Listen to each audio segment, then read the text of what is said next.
Hello साथियों, आप सभी को जय हिंद। दोस्तों, आज की हम इस वीडियो में पढ़ने वाले हैं लूसेंट किताब का पहला चैप्टर भारतीय इतिहास के बारे में।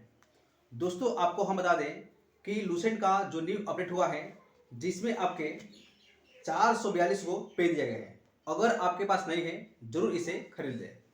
तो हम पढ़ाने वाले हैं लूसेंट का ऐसा निचोड़ जो कि आपका एक भी क्वेश्चन डाउट अब नहीं रहेगा। तो आज की हम इस वीडियो में पढ़ाने वाला है लूसेंट बुक का पहला पेज नंबर 1 है, जिसमें आपको हम पढ़ाएंगे भारतीय इतिहास के बारे में।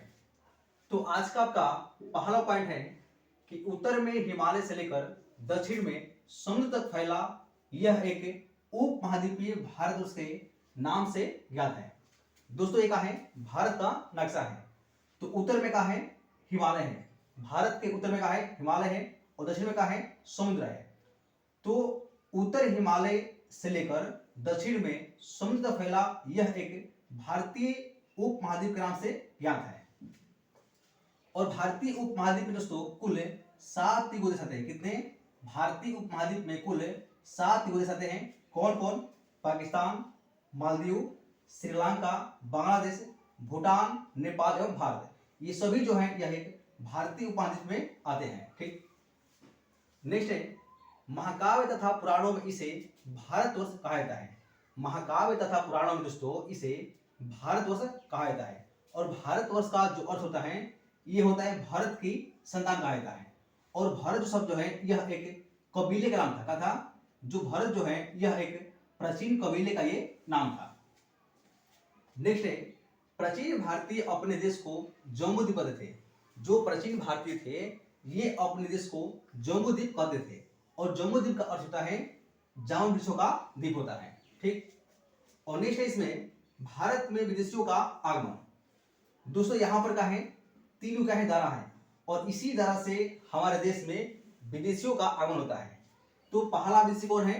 पहला है आर्य। तो आपसे क्वेश्चन पूछा जाता है कि भारत आने वाला पहला विदेशी कौन था? तो आपका आंसर होगा आर्य था। आर्य के बाद आए थे ईरानी, इसके बाद आए थे यूनानी, इसके बाद आए थे अरब आए थे। यहां से आपसे क्रम पूछा जाता है। तो पहला आने वाला विदेशी कौन था? आर्य था। जो आर्य लोग आए थे इन्होंने हमारे भारत को आर्यवर्त कहते थे, आर्यवर्त कहते थे। और जो ईरानी लोग आए थे ये हमारे देश को हिंदू कहते थे, ये हमारे देश को हिंदू कहते थे। और हिंदू जो शब्द जो है ये सिंधु नदी के नाम पर पड़ा है।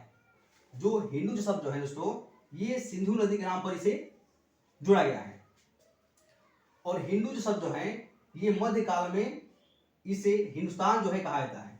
जो हिंदू जो शब्द जो है ये मध्यकाल में इसे हिंदुस्तान इसे कहा जाता है। और हिंदू शब्द जो है यह एक फारसी का है शब्द है। ठीक। इसके बाद आए थे यूनानी आए थे। यूनानी आए थे तो इन्होंने हमारे देश को इंदी कहते थे, इंदी कहते थे। इसके बाद आए थे अरब लोग। जब अरब लोग आए थे ये हमारे देश को हिंद कहते, ये हमारे देश को हिंद कहते थे। इसके बाद हमारे देश में 17वीं शताब्दी में, कब? 17वीं शताब्दी में अंग्रेजों का आगमन होता है। तो जब अंग्रेज आए थे तो इन्होंने जो यूनानी शब्द जो है इंदे हैं और इसी के आधार पर इन्होंने इंडिया कहते, इसी के आधार पर इन्होंने इंडिया कहते थे। तो इंडिया जो शब्द जो है यह अंग्रेज का ही देन है, यह आपको याद रखना है। और नेक्स्ट पॉइंट है विंध्य पर्वत श्रृंखला। ये भारत को उत्तर तथा दक्षिण में 2 भागों में बांटती है। यहां पर उसका है, यहां पर है विंध्य जो है पर्वत श्रृंखला है। और ये भारत को उत्तर तथा दक्षिण में 2 भागों में बांटती है। कौन सी? विंध्य पर्वत की श्रृंखला है। तो दोस्तों आज तक यही। नेक्स्ट क्लास में पढ़ेंगे प्राचीन भारतीय इतिहास के बारे में। तो जय हिंद साथियों।